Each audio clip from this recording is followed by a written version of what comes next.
Meus queridos irmãos, Deus tem sido muito gracioso para conosco, em Cristo Jesus, e como é bom celebrar, como é bom adorar o nosso Deus, como é bom prestar culto a Ele, como é bom também ser edificado pela Sua palavra.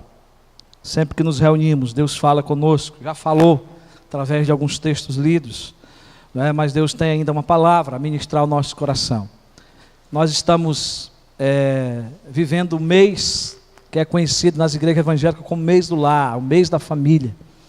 E muitas igrejas, muitas programações nesse mês são voltadas para a família. Nós temos pregado uma série de sermões sobre os meios de graça, e nós estamos falando dos sacramentos como meio de graça, falamos sobre o batismo, e iremos logo falar sobre a ceia do Senhor como sacramento, como esse sacramento que é um meio de graça também para nós. Mas hoje, irmãos, nós estaremos pregando para a família. E eu creio que você, além de fazer parte da família da igreja, você faz parte de uma família de sangue. Nós vamos estar hoje pregando no Salmo 127. Eu queria que você abrisse sua Bíblia. E no domingo que vem, nós estaremos pregando sobre a ascensão de Cristo. Nós estamos cumprindo aí essa tabela escatológica, da redenção, daquilo que Cristo já fez. Nós tivemos a Páscoa, Vamos falar agora sobre a ascensão de Cristo. E depois também, na sequência, estaremos também falando sobre o Espírito Santo, o derramamento do Espírito Santo. Então abra sua Bíblia hoje no Salmo 127. E nós vamos fazer essa leitura. Nós já pregamos esse ano em alguns salmos, inclusive no Salmo 128. E hoje estaremos trabalhando no Salmo 127. Não dá para a gente se aprofundar muito nesse salmo, embora seja um salmo pequeno, mas queremos compartilhar de forma simples aquilo que o Senhor colocou no nosso coração para estar passando para vocês nessa noite. Vamos ficar de pé para a leitura da palavra de Deus. E sempre eu faço a leitura sozinho, mas eu quero que vocês participem hoje. Então eu vou ler um versículo e os irmãos vão ler o outro juntos. Se o Senhor não edificar a casa, em vão trabalham os que a edificam. Se o Senhor não guardar a cidade, em vão vigia a sentinela.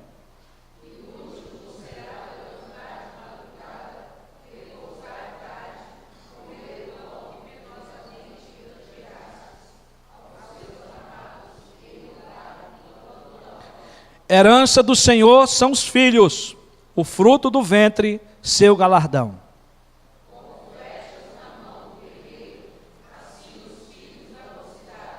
Feliz o homem que enche deles a sua aljava, não será envergonhado quando pleitear com os inimigos à porta. Deus querido, a tua palavra foi lida, e nós queremos agora que o teu Espírito Santo, com todo o poder e graça, venha sobre nós, nos trazendo, ó Deus, a explanação da tua palavra. Que o teu servo seja apenas instrumento teu, Senhor, porque sabemos que é o Senhor que pode penetrar o nosso coração, é o Senhor que pode transformar, edificar, e é o Senhor que pode, ó Deus, nos levar à prática dessa palavra. Então nós entregamos as nossas vidas sobre o senhorio de Cristo, na dependência total do Espírito Santo, para que assim possamos, ó Deus, receber e viver essa palavra para a tua honra e glória. Oramos em nome de Jesus, amém. Irmãos, eu quero pedir licença para vocês, para nessa introdução, falar alguma coisa sobre a minha vida. Talvez é algo que você já ouviu, mas nem todos. Mas justamente porque quando eu leio esse salmo, eu não tenho como esquecer daquilo que Deus fez comigo na minha caminhada cristã. Poderia estar falando aqui de muitos outros, que eu já vi crescer, que eu já acompanhei, que eu já discipulei, mas sempre eu me volto para lembrar da minha história, e você tem que lembrar da sua história também. A história da sua vida, aquilo que Cristo fez na sua vida, serve para edificar outros, serve como testemunho para outras pessoas. Eu nasci em um lar cristão. Meus pais, crentes, presbiteriano, eu posso dizer que eu sou da 4ª geração, presbiteriana da minha família. Eu fui o 4º filho. Hoje nós somos ao todos 9 filhos vivos. Eu fui o 4º. Moramos durante muito tempo, principalmente quando criança, no sítio. Não era chácara não, era sítio. Sítio tem trabalho, né? Chácara tem às vezes mais curtição, né? Você vai lá final de semana colher algum fruto, né? Tomar um banho de piscina, voltar para casa. Mas o sítio é um local de trabalho, né? Sítio rural. Não é fazenda, porque fazenda é onde cria boi, né? Então era um sítio mesmo, de plantação, de colheita. E no início, eu e meus irmãos não tinha estudo algum. Eram grandes as dificuldades que nós passamos juntos. Meu pai, ele não tinha condição financeira nenhuma para investir nos estudos dos filhos, de levar para a cidade, e nem tinha condução para poder levar a gente no médico, levar a gente na igreja ou para estudar. Foram tempos difíceis. Eu costumo sempre dizer, e é a realidade, que meu pai nunca teve uma bicicleta nem um jumento. Jumento é muito comum lá no Nordeste, uma família ter pelo menos um jumento. E quem tem um jumento lá é rico, viu? Agora tem jumento sobrando lá. Mas naquele tempo era muito difícil. Mas graças a Deus, meus irmãos, nós nunca passamos fome.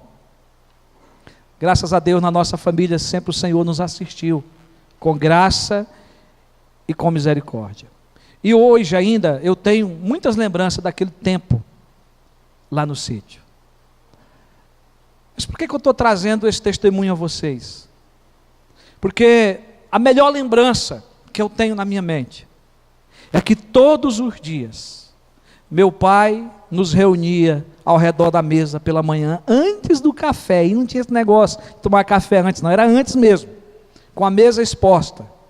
Meu pai lia a Bíblia, cantava e orava com todos os filhos. Esse é um momento inesquecível.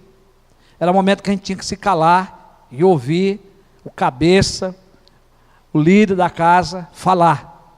E ele ministrava aos nossos corações, mesmo sem uma boa leitura, mesmo sem estudo, muitas vezes gaguejando, mas lia a palavra e tentava nos explicar o que Deus estava comunicando. Irmãos, isso gerou crescimento no meu coração, no coração dos meus irmãos, que hoje estão servindo a Deus também. Eu lembro que depois que isso acontecia, nós tomávamos o café junto, e meus 3 irmãos mais velhos seguiam com meus pais para a roça. E parece brincadeira, mas é verdade. Quantas vezes eu vi meu pai sair com a rapadura na bolsa, as ferramentas, 1 quilo de farinha de puba, que é uma farinha mais grossa, poucos aqui conhecem, e a garrafa de água que não era gelada. E muitas vezes eles ficavam um dia na roça. Aquela era a comida. Não é porque não tinha, é porque não dava para eles voltar em casa. E diante do sol não dava de conservar um alimento. Então eles trabalhavam até determinada hora que era possível e vinham para casa. E às vezes o almoço já era janta. Cresci vendo isso. Mas final de semana tinha algo especial lá em casa. Era o dia que matava uma galinha.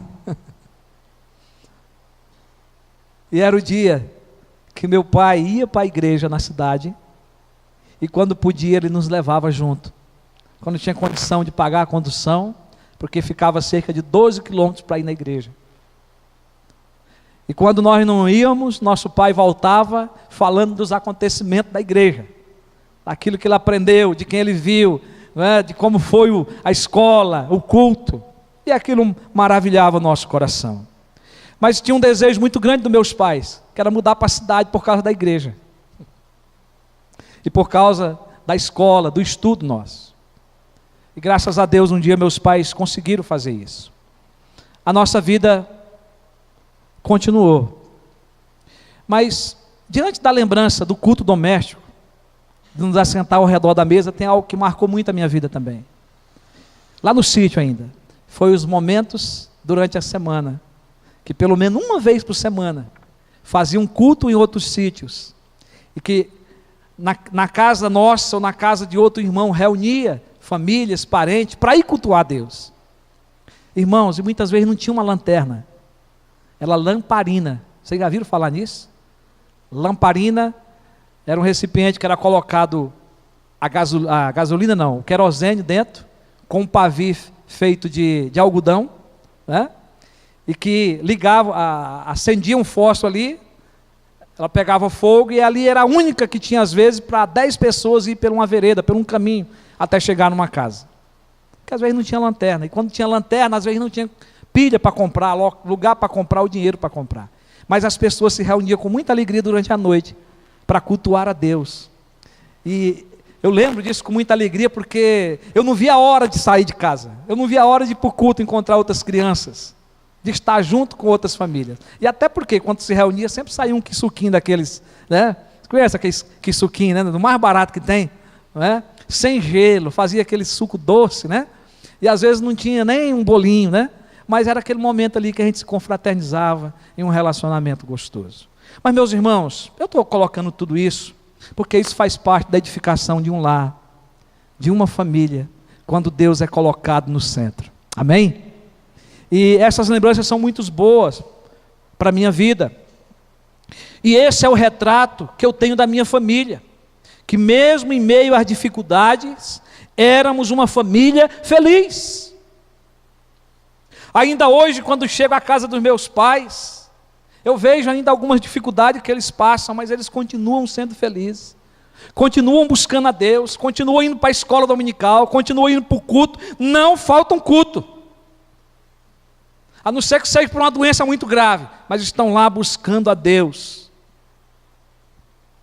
E eu pergunto para você, como é o seu lar?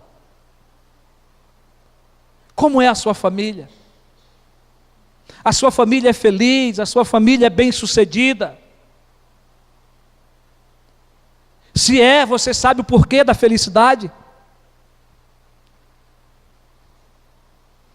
Se não é, você conhece o que faltou, ou o que está faltando, para você ser uma família bem-sucedida, uma família feliz? O Salmo 127, que nós acabamos de ler, é um salmo que nos apresenta o retrato, ou um quadro de uma família feliz, de uma família bem-sucedida. Nesse salmo nós podemos tirar princípios, passos, fundamentos para um lar ser vitorioso. O salmista apresenta um lindo resumo da essência de um lar bem-sucedido. E ele diz: se o Senhor não edificar a casa, em vão trabalham os que edificam. Versículo 1. E o próximo versículo indica a banalidade de tentar construir um lar sem a total dependência, sem a total provisão de Deus. E o versículo 2 vai dizer que inútil vos será levantar de madrugada, repousar à tarde, comer o pão que penosamente granjeaste. E o texto diz: aos seus amados ele o dá enquanto dorme. Mas é também de grande proveito o que vem imediatamente, porque o salmista continua falando, e ele agora vai focalizar a provisão do fiel e verdadeiro edificador do lar e da família. E o autor, o escritor do Salmo, que é Salomão, ele vai agora retratar nos versículos de 3 a 5, o auge, o clímax da provisão de uma família, que são os filhos. Que são os filhos. E por isso eu quero propor um tema nessa noite, que é uma família bem-sucedida. Uma família bem-sucedida. e aos olhos da palavra de Deus. Uma família bem-sucedida, ela tem princípios, ela tem fundamentos, ela tem passos que precisam ser dados para que essa felicidade seja constante, para que essa família seja uma família bem-sucedida, bem vista, bem realizada. Quais são esses princípios, então, que são necessários para uma família ser bem-sucedida? Meu querido irmão, minha querida irmã, em primeiro lugar, deixe Deus edificar a sua casa. Esse é o primeiro princípio que nós podemos tirar aqui desse salmo. Deixe Deus edificar a sua casa. Se o Senhor não edificar a casa, em vão trabalham os que edificam. Se o Senhor não guardar a cidade, em vão vigia a sentinela. Se você for o edificador da sua casa, ela vai cair. Mas se o Senhor edificar a sua casa, ela será edificada.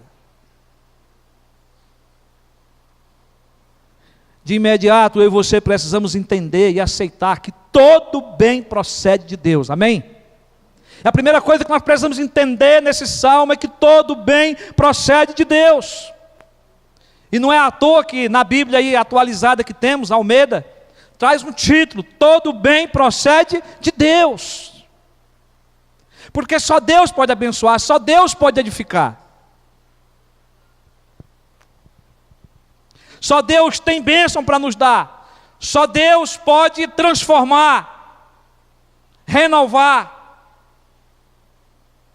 Então o texto diz: se o Senhor não edificar, veja o se. Essa condição. Porque Deus tem que ser o edificador da nossa família. A palavra hebraica aqui quer dizer construir, reconstruir, estabelecer ou fazer continuar. E eu gosto desse entendimento, né, que essa palavra traz, porque fazer continuar tem a ver com perseverança, com constância. Então eu não tenho que pedir que o Senhor edifique minha casa só hoje, o meu lar, minha família só hoje, mas amanhã e sempre. Ele tem que ser o edificador.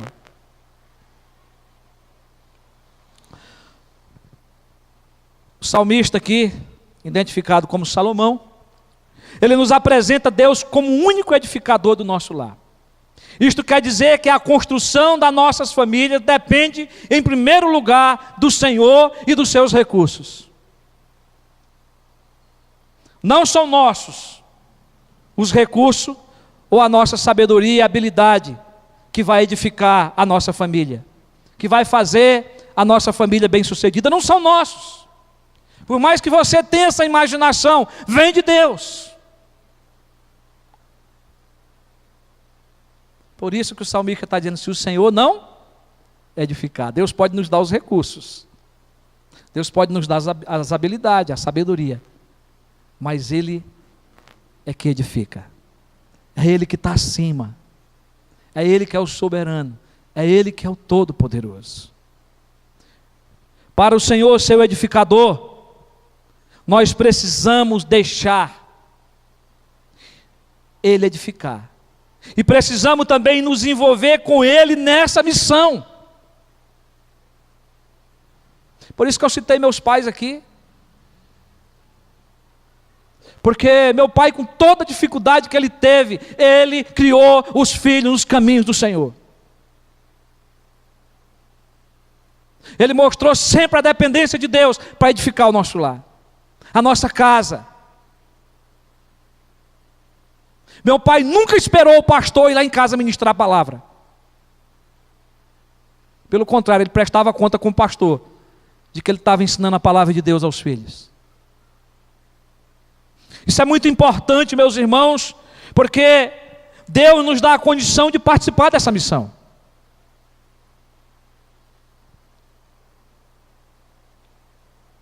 Eu participo, convidando Ele para ser o Senhor edificador do meu lar, tendo em mente que sem a sua presença edificadora, jamais conseguiremos vencer as pressões desse mundo. Sem os valores de Deus, sem os valores do reino de Deus, jamais vamos conseguir. Então são os fundamentos, são os princípios. é o revestimento da palavra que só o Senhor pode fazer por nós, só o Todo-Poderoso pode fazer por nós, é que nós conseguimos ir avante. É que nós conseguimos se manter firme nos caminhos do Senhor. É só por Ele. Em seguida, o salmista reitera que o Senhor é que guarda a nossa casa e a nossa família. O texto vai dizer, se o Senhor não edificar a casa, e depois vai dizer, se o Senhor não guardar a cidade, em vão vigia a sentinela. A cidade aqui pode ser a própria família, porque não existe cidade sem família.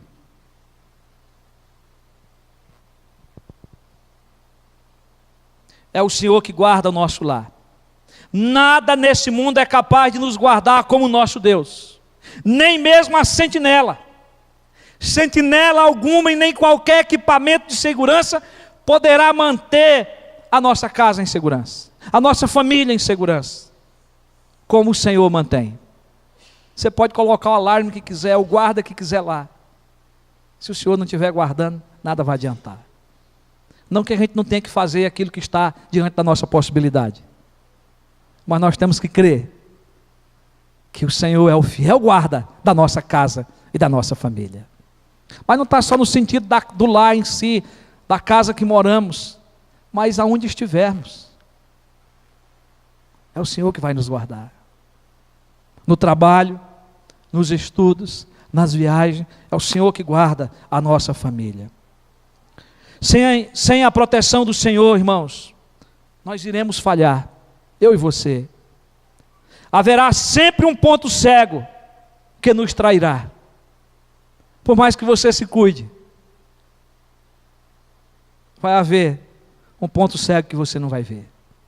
É por isso que é melhor deixarmos Deus edificar, deixar Deus guardar a nossa família. Por isso a palavra de Deus nos garante que somente o Senhor é nosso edificador e guardador. Só Ele. E é a Ele que devemos confiar totalmente a nossa vida. Então, em primeiro lugar, deixe Deus edificar a sua casa. Amém? Deixe Ele ser o edificador do seu lar, da sua família. Mas em segundo lugar, segundo princípio que nós podemos colocar aqui, é que eu e você temos que depender totalmente de Deus. Dependa totalmente de Deus. Você pode estar dizendo para Deus edificar, mas você pode estar dando um jeitinho nas coisas. Não que isso tire a responsabilidade nossa. Mas você entende o que eu estou querendo falar, meus irmãos? Porque muitas vezes nós trabalhamos sem Deus. Nós projetamos sem Deus. Eu falava com os irmãos esses dias atrás sobre algo que vieram falar para mim, e eu perguntei para eles, vocês já oraram por isso? Ele, não. Eu digo, então não temos que conversar. Irmãos, eu não tenho como orientar você, a não ser pela palavra de Deus. Eu não tenho o que dizer algo para você, se você, como filho de Deus, como crente, não orou. Quem somos nós? Olha o que a palavra de Deus está dizendo, inútil vos será levantar de madrugada. Você é inútil, eu também, se nós não tiver Deus. Vai ser inútil. Não está chamando nós de inútil o texto, não, eu que estou chamando. Mas inútil é levantar de madrugada, repousar à tarde. Quem não gosta de tirar um cochilo depois do almoço? Coisa boa, né? Quando dá tempo. Nem que seja 15, 20 minutos, mas é bom demais. É receitado pelos médicos. A gente precisa, naquele momento, deixar o coração se aquietar. É um momento que o sangue está descendo, né, para nossas entranhas, para ajudar a dissolver a alimentação. É um tempo que você precisa renovar suas forças. Mas ele diz que inútil será levantar de madrugada, repousar à tarde, comer depois o pão que penosamente granjeastes. Aos seus amados ele dá enquanto dorme. Meu querido e minha querida, preste atenção. O salmista afirma que está nas mãos do Senhor o sustento dos nossos lares, da nossa família. Amém? Não é isso que o texto está dizendo? Está em Deus. Não é o nosso trabalho, não é o nosso esforço, não é a nossa habilidade, mas sim o Senhor que nos sustenta. Se o Senhor não edificar a nossa família, se o Senhor não guardar, se o Senhor não suprir a nossa necessidade, tudo falhará e tudo faltará. Comer o pão de forma penosa é correr em vão, é descansar em vão. Levantar de madrugada para trabalhar e repousar à tarde será inútil.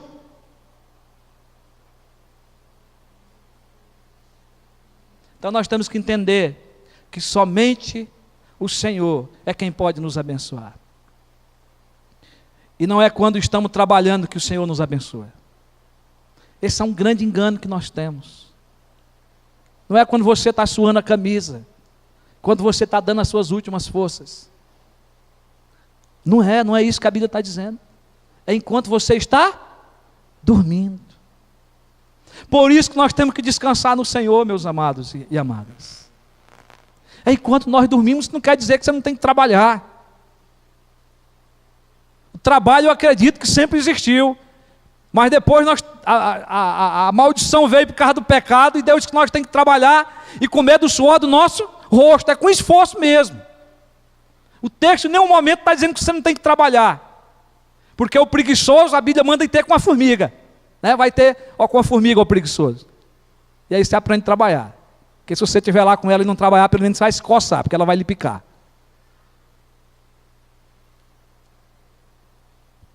Mas o que eu tenho que entender, que é a graça, que é a bondade, que é a misericórdia de Deus, que me abençoa. Amém? Ele é Pai, nós somos seus filhos. Antes que a gente peça, Ele já sabe da nossa necessidade. Ele quer que a gente peça, que Ele manda, mas Ele já sabe. E como filho, Ele dá para as nossas necessidades. E é por isso que Jesus, de forma maravilhosa, Ele disse: não andeis ansiosos de coisa alguma. Mas que a gente deve fazer conhecido diante de Deus as nossas petições. Não é? Tiago já ensinando, ele vai falar sobre isso. Que a gente não deve estar preocupado com o que vestir, com o que calçar, com o que comer. Porque o nosso Pai sabe de todas as nossas necessidades. Nós precisamos descansar no Senhor Jesus. Meus irmãos, descansar nos cuidados de Deus é a garantia de que Ele não nos deixará faltar nada para suprir as nossas necessidades. Preste atenção, nós estamos falando de necessidade.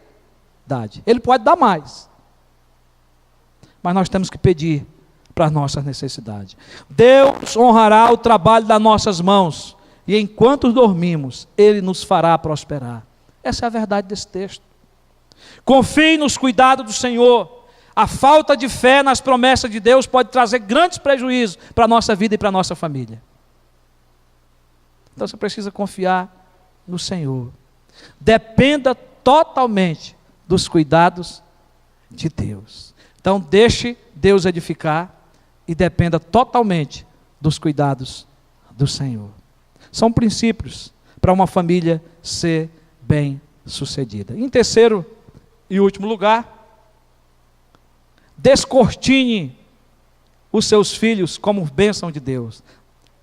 Esse verbo é o mesmo de ver, de olhar. Então descortine, veja, olhe os seus filhos como bênção de Deus. Meus irmãos, quantos pais têm deixado de olhar para os seus filhos como bênção de Deus? Quantos pais têm esquecido disso? Quantos pais têm deixado de amar, de dar carinho aos seus filhos? E quantos pais têm amaldiçoado os seus filhos? Por não entender que os seus filhos são bênção de Deus.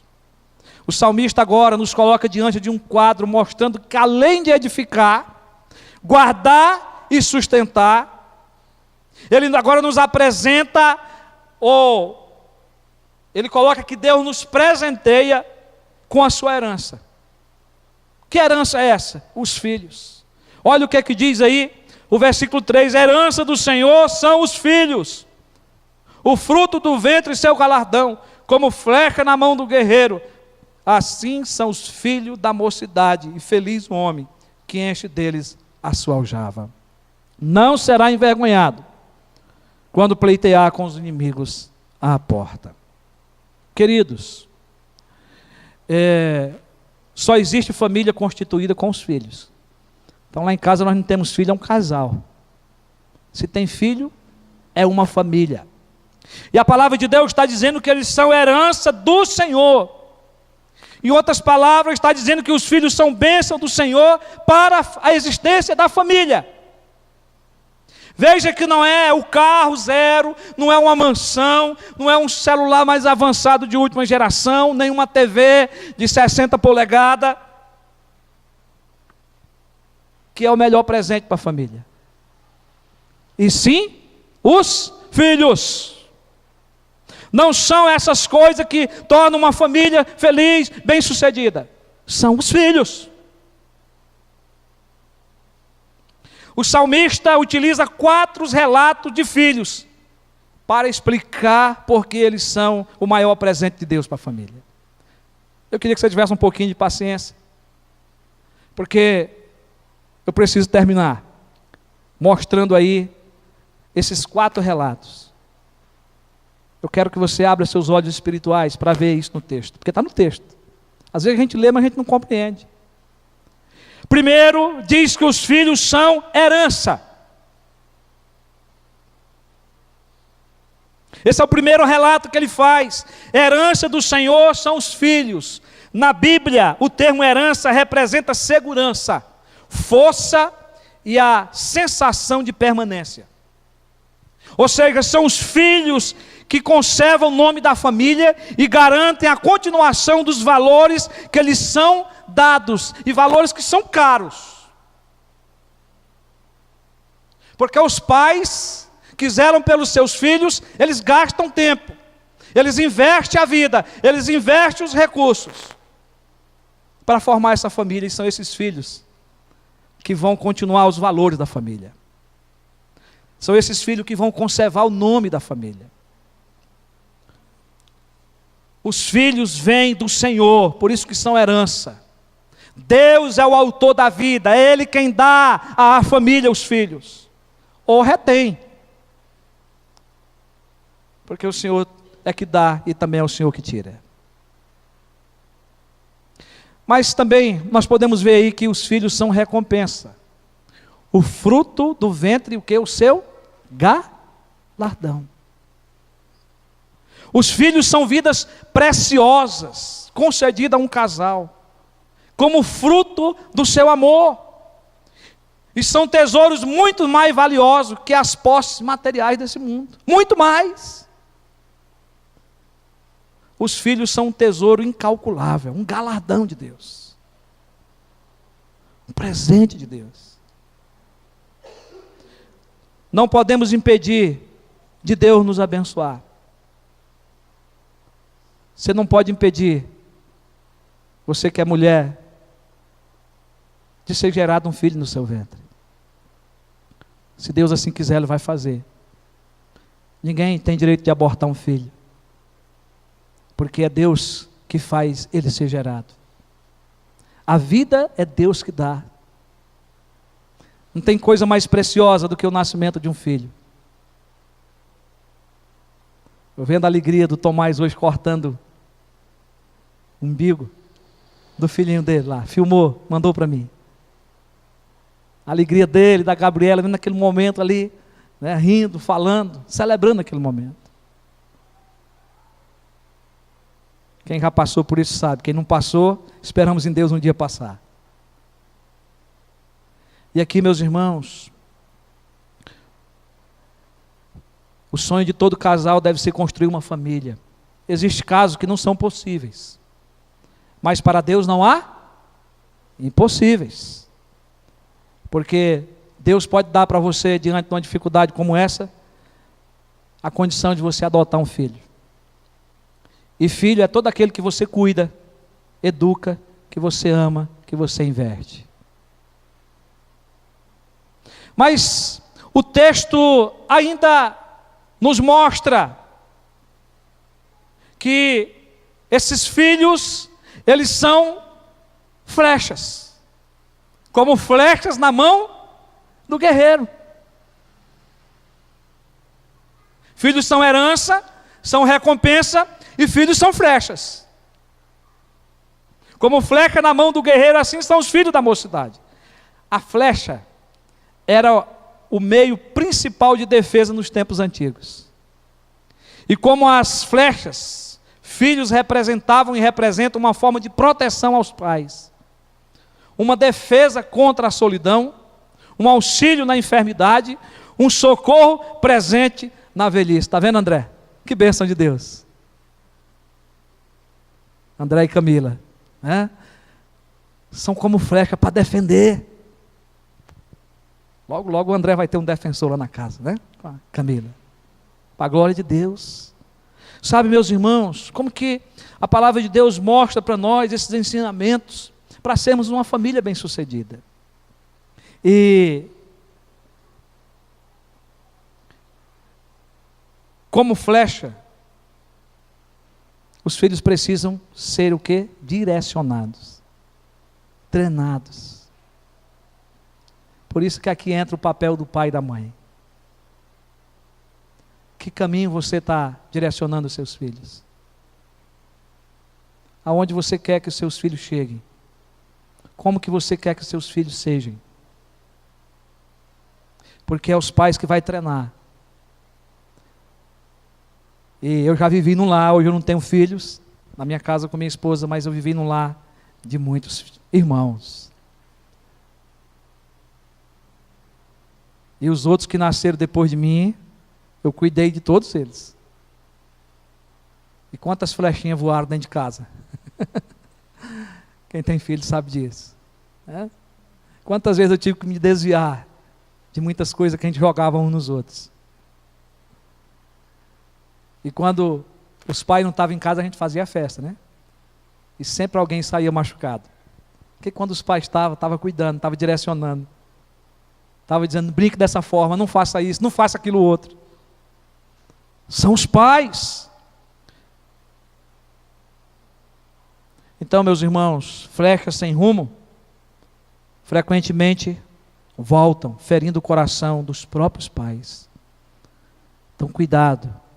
Cuide dos seus filhos, direcione os seus filhos, para que eles possam ser flechas preparadas contra o guerreiro, contra o mundo, contra aqueles que se levantam contra a família. São os filhos que vão crescer, que vão defender. É comum os pais terem os filhos ainda novos, para que quando eles cheguem na maior idade aí, ou na melhor idade, né? Possam ter filhos que estejam defendendo a sua casa. Eu lembro que lá em casa, meu pai e minha mãe dormiam mais para o fundo, e quem ficava na sala, não tinha quarto, a gente dormia em rede, então a escala era do mais velho para o mais novo. Quem que ficava na porta, com a rede armada na porta pelo lado de dentro, primeiro era o meu irmão mais velho, e depois vinha vir na escadinha, depois era o quarto dos meus pais. Eu não sabia o significado disso, nem sei se meu pai pensava nisso ou meus irmãos, mas acontecia dessa forma. E sempre que chegava alguém lá em casa, às vezes não era meu pai que ia atender, era meu irmão mais velho. É algo que acontece naturalmente, quando os filhos são ensinados. Mas, meus irmãos, em quarto lugar, e dentro desse ponto que nós estamos vendo, o texto também vai nos mostrar que filhos são bênçãos. São bênçãos. Uma palavra descreve o homem e uma mulher que tem filhos. Essa palavra é feliz. Uma família feliz. Feliz o homem que enche deles a sua aljava, a sua casa. Esse homem é feliz. Quantos, Wellington? Nós não sabemos, né? Mas pode ser mais de um. Hoje, diante da situação que está o mundo, né, as responsabilidades, a gente até aconselha que você não tenha mais do que 2 ou 3, né? Porque até você vai ter que comprar um carro maior para ter que carregar os filhos. Eu creio que a coisa tem que ser programada, tem que ser feita com responsabilidade. Mas você não pode impedir de que os filhos venham, porque são bênçãos de Deus para a família. O termo descreve a prosperidade, tanto material quanto espiritual, enfatizando o bem-estar geral do casal com filhos. Cada filho é nova fonte de vida para os pais, de alegria, de proteção, de um santo orgulho. São os filhos. Cada filho é uma nova representação da imagem de Deus na terra. Uma imagem que deve ser protegida e criada com todo cuidado. E por isso que a gente tem que deixar o Senhor edificar a casa. E ensinar para os filhos que a casa tem um edificador. Tem um que reina, que é o Senhor Jesus.